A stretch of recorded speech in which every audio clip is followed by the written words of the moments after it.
Got two great guests in studio here to talk about the economic development of Mason County and the city of Shelton. James Thomas from the Mason County EDC and Andy Arnes from the city of Shelton. He's the Communications and Economic Development Officer. Good morning, guys. Good morning, Jeff. And as always, it is a great day to live and work in Mason County. Commerce in the county. I got to tell you, though, listening to Vicky's weather forecast, I'm not sure that Wednesday's going to be a great day to live and work in Mason County. Now we'll start shaping the economy to more snow-based ventures here.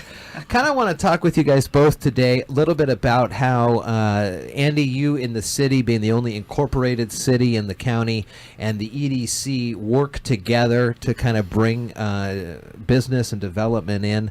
I know you're working on some things here with the retail coach, and let's start with that and how it'll benefit the city and then reach out into the county. Right, yeah, so I mean, starting with the retail coach, that's one kind of we've talked about is going to be, we've hired a consulting firm to come in and help us do a study specific to retail development in the city. And what they do is first thing they do is they'll come in and kind of establish like a trade area. And basically what that is just a really thorough analysis on what people are buying and where they're spending their time, just on as far as like in what stores, what institutions. Where those dollars are going, and get a real good feel for what that is, and then also do a gap analysis to kind of figure out where some of those spending gaps might be, where they might be, what they might be headed to Olympia for, that kind of thing. And then the third process with that will be kind of identifying opportunities to maybe either bring in new retail development or hopefully support existing businesses with some expansion efforts as well. So if you bring in the retail efforts, right. Obviously, the hope is that it will all come into the downtown or to the Shelton area, the Shelton city.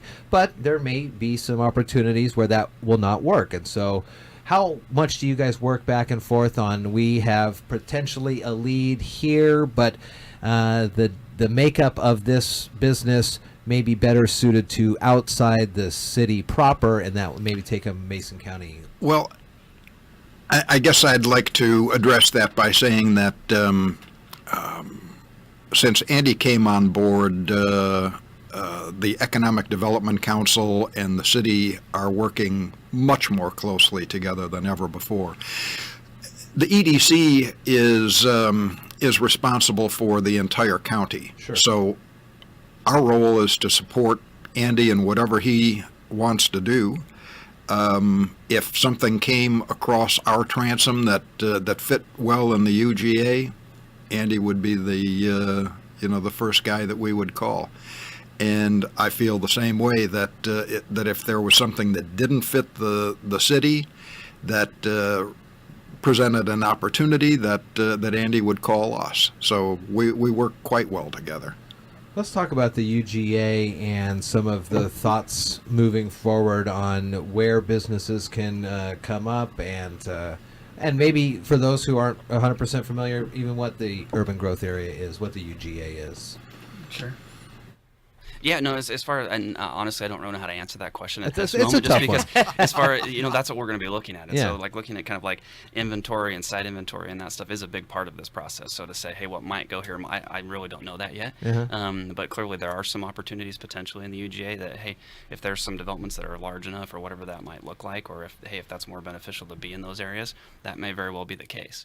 So that's what we're going to be looking at. So kind of going back to that partnership, I mean, like James mentioned, I mean, working closely with the EDC, we're going to be doing that as far as to identify, hey, this works well here, this might work better in this scenario, but having that partnership to really push things forward. Because again, when it comes to the city, I mean, our capacity to do some of that stuff in house is very limited, and so it's we have to have partnerships in the community to move the ball forward in any of these areas. So we're very appreciative of the EDC and James' effort to be a partner in this. And like I said, I mean, this is going to have a regional impact, hopefully. And so, obviously we're wanting to spark development within the city, but we realize that, obviously that regional partnership and push is important to us as well. What does it mean to have a strong united front when you come and are able to talk not only to these groups that will help shape what you're looking at, but when you go out and start courting new businesses, you say, well, hey,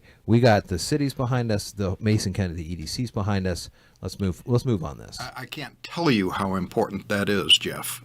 One of the things that turns businesses off is when they look at a community and you have one group moving in one direction and another group moving in some totally opposite direction.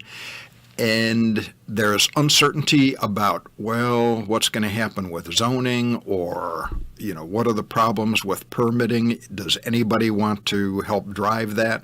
When you have all of the groups in harness pulling in the same direction, it presents a very inviting scenario for businesses looking at the community. And to pick up on one of your earlier questions, the UGA, the urban growth area within the comprehensive plan, is established specifically for things like retail. The urban character, the rural character of Mason County is something that in the Planning Commission at least, all of our research indicates that most Mason Countyans are really interested in. And that makes urban growth areas like Shelton's so very important. That's where we want to have industrial expansion and retail expansion and things like that. Meanwhile, we want to keep the rural character of the forests and, all of the wonderful recreational opportunities that Mason County offers. We want to keep those largely free of large-scale development. Interesting. How are we, what's the timeline on this retail coach, and will people see representatives in and about the city walking about, or is it phone interviews? So, and not to confuse the process too much, like we've talked about, we kind of have two running simultaneously. Yeah, so okay. The retail coach, then also the TIP strategies that we've talked about. Yeah. And so both of those groups will actually be in town early March. I can't remember the exact dates, but that first week of March, the retail coach will be here, and then that second week, TIP will be here. And that's kind of those initial discovery phases on both of those. Okay. Coming in, they're going to be doing a few. They're looking at the different economic factors that they've been doing some analysis on preliminary, and then kind of moving into more an in-depth process. And so the retail coach, they won't be in town as often. TIP, it's a little more in-depth, where it's a much broader study. But that one has a very heavy component as far as like that collaborative planning process, where we'll have a steering committee and several people in the community that we'll be reaching out to and having community events and that they'll be able to participate in that process very much so. Good. So we're excited about that, and kind of touching on James's point, I think hopefully the benefit for some of these is kind of defining what our target ought to be. You know what I mean? Like, I think that's kind of been something that we've been looking for, is trying to figure out, okay, what direction should we be headed in? Sure. Because it's easy to say, hey, here's our target, here's what we're going to go after, but is that the one that we should be aiming at? And so I think that's really the benefit. What we're trying to get out of this is, let's figure out what it is we want, and then figure out those strategies to get us to that point. Very nice. Very cool. Well, when we start to see folks in town, answer their questions, be open with them, it only helps all of us to get the details, and don't be walled off. Oh my gosh, there's somebody new in town here. You talking to me? Yeah, No, I was going to say, we will be going around and talking to several businesses and organizations and that, but I mean, it's not like they'll be in the streets, like, bothering people either. No. So, we don't want to scare people too much. Andy low impact. Andy Arnes and James Thomas here talking the economic development of the county, and we enjoy doing that weekly here. Thanks, guys.